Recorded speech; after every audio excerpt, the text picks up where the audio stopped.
There is a very well-funded argument being made right now that you'll make more money, or at least just as much money, if you sell your home quietly, off the MLS, inside a private network, away from the public market.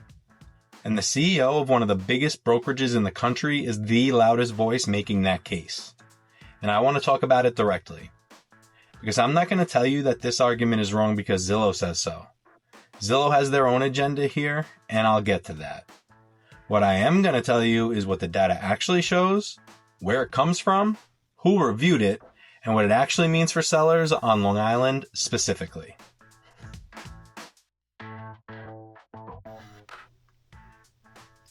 First, some context. This debate did not start because the industry suddenly got interested in what's best for sellers. It started because some of the biggest players in real estate are in a very public disagreement about who controls listing data and who profits from it. Compass, one of the largest brokerages in the country, has been aggressively building out what they call a private listing network. The idea is that homes get marketed inside Compass's own ecosystem before they ever touch the MLS. CEO Rob Refkin has been the loudest public voice for this approach, framing it as seller empowerment and seller choice. On the other side, Zillow has been pushing back just as hard. And here's why that matters. Zillow's entire business model depends on MLS data flowing to their platform. If listings migrate to private networks and away from the MLS, Zillow loses the inventory that makes their platform valuable to consumers. So when Zillow publishes research showing that off-MLS listings hurt sellers, understand they are not a neutral party in this conversation. Compass wants transactions inside their network. Zillow needs listings on the MLS. Both have enormous financial stakes in winning this argument. And both are going to wave data around to make their case. So when I walk you through the research, I'm going to be specific about where it comes from, who reviewed it, and what its limitations are. Because you deserve the full picture, not just the version that supports a predetermined conclusion. Before I get into the data, I want to be honest about the part of this argument that I actually wholeheartedly agree with. Sellers should have the choice of how their home is marketed. That's a legitimate principle, and I'll defend it. If you're going through a divorce, a medical situation, or a financial situation you don't want public, or you simply don't want strangers walking through your home while you're still living in it, a private or pre-market approach can make genuine sense for your situation. Privacy is a real and legitimate reason to consider going off MLS. I'll work with any seller who has that need to build an approach that fits, and I have done off-market sales before. What I don't agree with is the claim that going private produces better financial outcomes for the average seller whose goal is simply to get the most money possible for their home, which is what the vast majority of sellers want. That's where the data is very clear. Let me walk you through what we actually know. The most credible independent study on this question is the Bright MLS and Drexel University study. Bright MLS is one of the largest MLSs in the country, and full disclosure, not the MLS that I'm a part of. It covers the Mid-Atlantic region. So they analyzed over 1 million home sale transactions between January 2019 and the first quarter of 2023. Critically, this study was peer-reviewed by Dr. Kevin Gillen, Senior Research Fellow at Drexel University's Lindy Institute for Urban Innovation, an economist with extensive published research in real estate and housing markets. That's a genuine independent academic review. The finding was that homes listed on the MLS sold for 18.3% more than comparable off-MLS properties. On average, that translated to roughly $54,000 more per transaction in the study period. Now, Zillow published their own study in early 2025 covering 10 million transactions across 46 states. Their numbers showed that off-MLS sellers left more than $1 billion on the table in 2023 and 2024 combined. The typical loss was just under $5,000 per home. In New York specifically, the median loss was 3.7% per transaction. At Nassau County prices right now, that's roughly $30,000 left on the table. At Suffolk County prices, $12,000 to $15,000 per transaction. Now, I want to be upfront about something. The Zillow study is not peer-reviewed academic research. It's an internal research from a company with direct financial interest in keeping listings on the MLS. I'm citing it because the sample size is significant and the methodology is transparent, and if you take them on their numbers, it's striking. But you should know what it is and where it comes from. Now, there is a study that cuts the other way, and I want to address it directly as well because I think you should hear it. A professor named Darren Hyunga, hope I got that right, at the University of Georgia's Terry College of Business, published research earlier this year that found off-MLS homes in the Dallas-Fort Worth market sold for 1.7% more than comparable MLS listings on average. This is real academic research, not commissioned by any brokerage or platform, and it deserves an honest look. But here's what you need to know about its limitations before anyone uses this to tell you to keep your home off the MLS. First, it covers one market over a 20-year period. Dallas-Fort Worth has a specific market structure, just like every market does. And the researcher himself acknowledged that, it might not apply to other markets. Second, the data runs from 2002 to 2022. So that's a pretty big sample size. But the vast majority of it, and this is important, predates the current landscape of private listing networks, the current MLS policies, and frankly, the current level of inventory constraints that we're still seeing here on Long Island. And third, this is the thing that I think matters the most.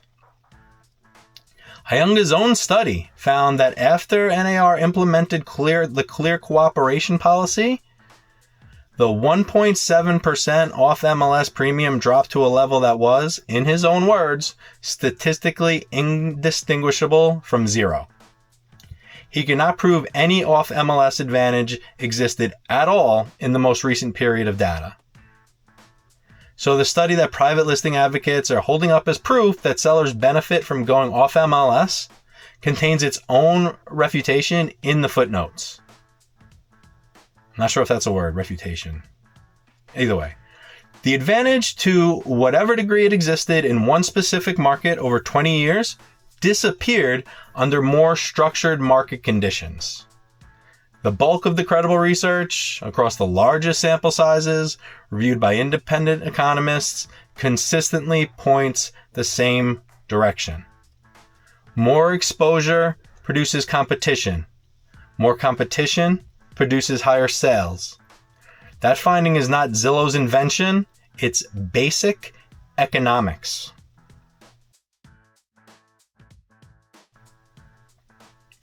Think about how a home sale actually works.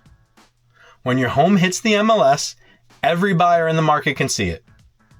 Every agent representing an active buyer gets the alert. You're creating maximum awareness of a single asset that can only be purchased one time. The awareness creates competition. Competition at the offer stage is what produces multiple offer situations. It's what pushes buyers above asking price. It's what generates the highest and best offer in a defined window of time. When you keep a listing inside a private network, you are by definition shrinking the pool of buyers who can compete for that home. A smaller pool means less competition. Less competition almost always means less money. This is not a theory that Zillow invented. It's how every auction works. It's how every competitive bid situation works. It's why sellers in a competitive market want as many qualified buyers at the table as possible. The math does not change because someone reframes it with language about choice and control.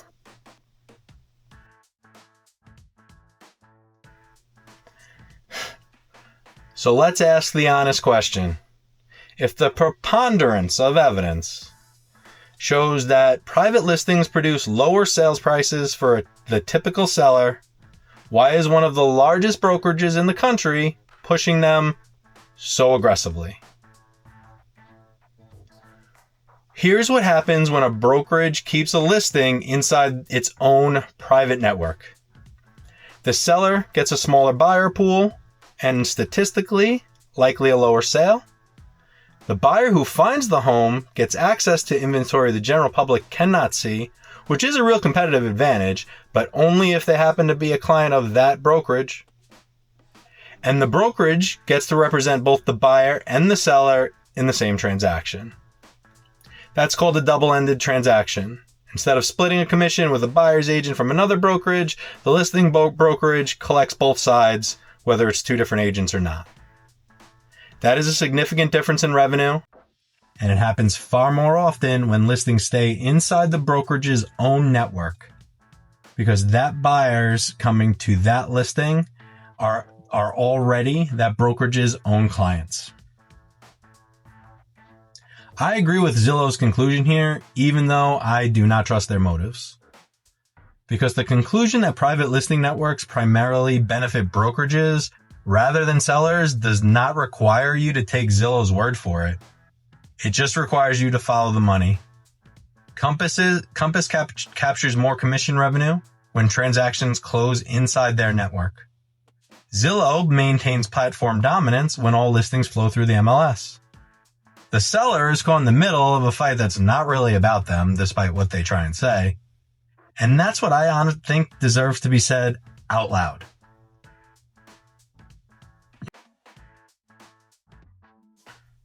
One more data point worth noting. Zillow surveyed 1,000 agents and found that 56% believe private sales lead to higher prices for sellers, and 64% said off MLS listings are good for sellers. I don't think most of those agents are being dishonest with their clients. I think many of them genuinely believe what they're being told by their brokerages they work for and aren't digging into a little bit more. That push has intensified dramatically. 5 years ago, 18% of sellers said their agent encouraged them to list privately. That number is now 63%. That is a 250% increase in 5 years. Happening at the same time that the data consistently shows sellers are leaving money on the table. Which is exactly why you need to ask your own questions and demand real answers.